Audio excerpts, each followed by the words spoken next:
Anda kembali menyaksikan Net Bali. Pastikan tidak ada aparatur sipil negara di lingkungan Pemkot Denpasar yang terlibat penyalahgunaan narkoba. BNN Kota Denpasar lakukan tes urin untuk ratusan aparatur sipil negara.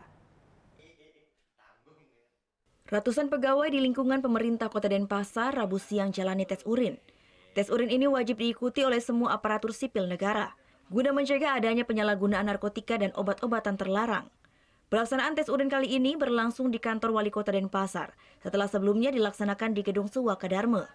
Kali ini tes urin diikuti sekitar 600 aparatur sipil negara, sedangkan di Gedung Suwaka Dharma diikuti sekitar 700 ASN.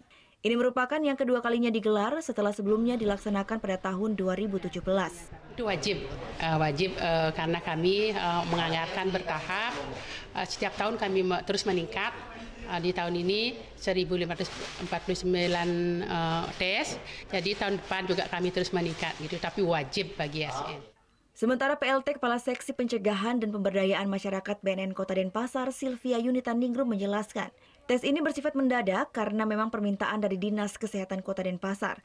Dan apabila ditemukan ada yang positif, pihaknya akan berkoordinasi dengan pimpinan UPD yang terkait. Nanti dari kami akan berkoordinasi dengan pimpinan UPD dan juga dari Dinkesnya. Nanti kita akan arahkan untuk rehabilitasi, karena memang dari BNN ada program rehabilitasi gratis.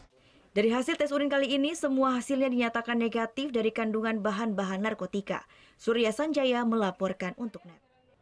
Oh iya beneran? Iya, oke. Nah, udah kan nonton beritanya? Jangan lupa di-subscribe, di-like, dan juga di-komen ya akun YouTube dari Net Bali. Terima kasih udah subscribe. Yang belum, jangan sampai lupa. Di sebelah sini nih. Subscribe.